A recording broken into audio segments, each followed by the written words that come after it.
What's going on? How are you? Hey, how you doing, You man? got a second to yeah, I'm on YouTube Live. I hope you don't mind. No, not at Okay. all. It's just three questions, super easy. The first one is do you know what veganism is? Do you know the definition of it? Uh, no animal products. No animal products. Okay, so very close. So it's no animal products, but it's not about food. Essentially, if you were tilting it that way, and maybe you weren't, it's more so like the rejection of using others for our pleasure, our taste convenience, our habit, and stuff like that, and just not using others, meaning animals, for that. So that's basically what it is. If it has to do with food, yeah, of course we don't want to eat those things, but there's entertainment involved, animal products, vivisection, all kinds of use of animals. The second question is, do you respect animals? Yeah, I'd say. Right? I would say yeah. All of our hearts, I Of think we course. all do. I don't know if you have pets. I have a few. But the third question hits, and it's, do you think you can still respect them while paying for them to die, like, or paying for them to go to slaughter? And I'm not trying to catch you out because I No, did you're that. fine. I did that for 30 years, Yeah. and same thing. But what do you think of that question?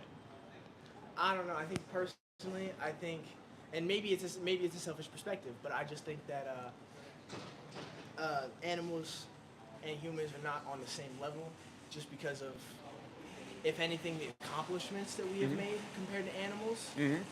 And some animals have, like been able to build things, and they've, Yeah. have certain lifestyles, and it's really cool to see.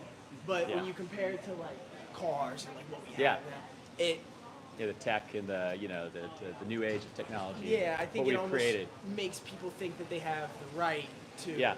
you know. Well, yeah, it just led you right to it. So basically, yeah, we are smarter, and I don't value animals over humans. Honestly, I don't even love animals. I would say I like them, but I'm not an animal lover, right? But I don't want to be a part of seeing people get or others get hurt. And as vegans, we try to extend our values, our stewardship to them because they're sentient just like us. Yeah. Like they have a central nervous system, a brain, the ability to have a family and have a subjective experience of life. Yeah, it's like discriminating against someone who doesn't speak the same language as you because you don't understand it. You know, Like I just because you don't understand the cow doesn't mean they don't have no exactly thoughts. that's a perfect analog, and most people are reflexively opposed to me presenting an analog like that. But since we're stronger than them and we're just more robust intellectually and we are the apex, don't you think that should mean we should steward them and protect them and maybe just be their guardians? What do you think about that? Isn't like being like the bigger person? As Like, just being like just I'm stronger, so I'm not gonna use my exactly power to say conquer everything or whatever. exactly conceding that might is right mentality and taking on more of a stewarding and protective mentality. I could definitely see how we could do that, and we could decrease the amount of like animal cruelty and Yeah. definitely the amount of animal products in general, like Yeah. food. But I could never see it being permanently extinct. Even Yeah. like I've seen videos and different like just writings and stuff on the internet. Yeah. There are plant burgers and plant XYZ that'll taste or work just Yeah. as the same as an animal version. Yes. And I still, despite that fact, and I'm on board with that. Yeah.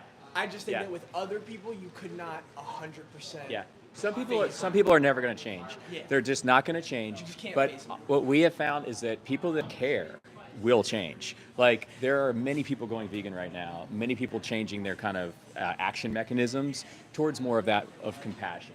And the reason it's so easy not to right now is because 98% of us are not vegan. That's the collective. That's all the commercials you see on TV. That's what your friends and family do most likely. My parents are still not vegan. Basically, the inertia right now is so formidable on the side of meat and cheese and milk and eggs. So you have the choice. Like we have the choice now in 2024, almost 25, to where we can say, you know what? I'm going to be an example to my friends and family. I'm going to take myself out of this equation, and I'm not asking people to like come out like me and just, hey, come over here. But the baseline, we can at least just take them off our plates and all products of, and that way boycott this effing industry that's so violent and just so inherently oppressive, which is the animal agriculture industry.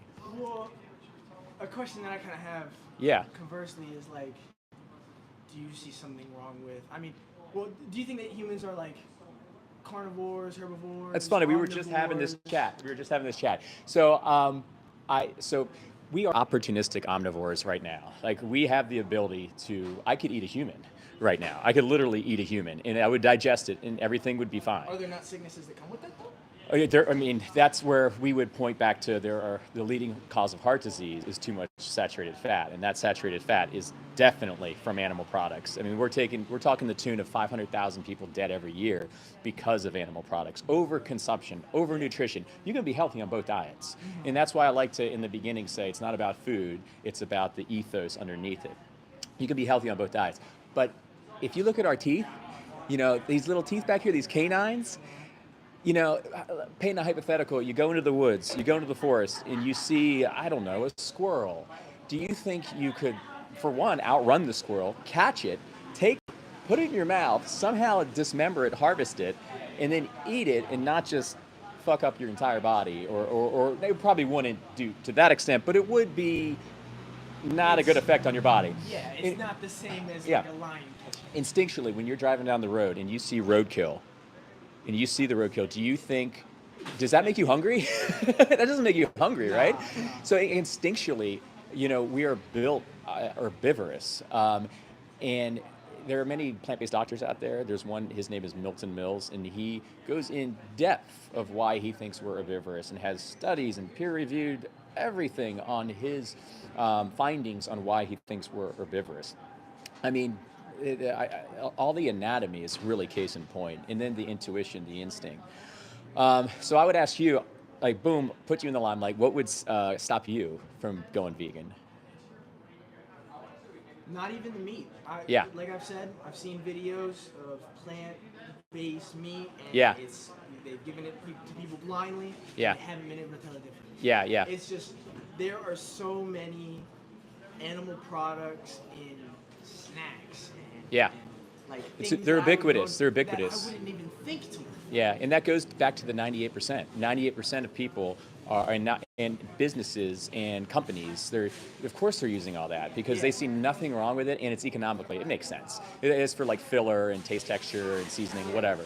It seems like it would be a lot harder to go vegan. But it sounds like you could. From what you're telling me, it sounds like you really could. Take my card. It's got some resource on it. I was curious what your YouTube channel is. Yeah, you'll see it on there in the bottom. It says James Durkin. But there's resource on there for your nutritional questions and how to navigate that space. You can definitely find resources. And wouldn't you agree that if you could, then the ethically right thing to do would be to go vegan? If it was relatively convenient, I would go vegan right now. Yeah, but I would say the convenient factor. Like, do you think it matters from the animal's outlook? Like, if it's convenient, you know, like they don't care. Right. Yeah, exactly. You know? So thanks for seeing eye to eye with me here. But moving forward, we let people know that every moment in day and week you're not vegan, you're going to be paying for animals to die on your behalf. And you can stop that right now. Stop that shit right now. And you have all the resources that you need that are out there. There's a few on the card. But what was your name, by the way? Kellen. Kelly? Kellen. I'm Jimmy. So nice to meet you. Nice to meet you. I'm definitely gonna check out your YouTube channel. Check it out. I appreciate you stopping by. No, this looks really cool. I hope to see you. I hope to see you around here more. Yeah, absolutely. 100%. I love it. I've heard it was gonna rain today, so I'm like, I'll come under here. You know, and there's like a lot of wind, so I'm like, I'll just make camp here. I really appreciate you stopping and listening and having an open heart. I really appreciate that. It was really nice to meet you. Really nice to hear your perspective. Yeah, absolutely. You have a great day. Have a great day. Sure.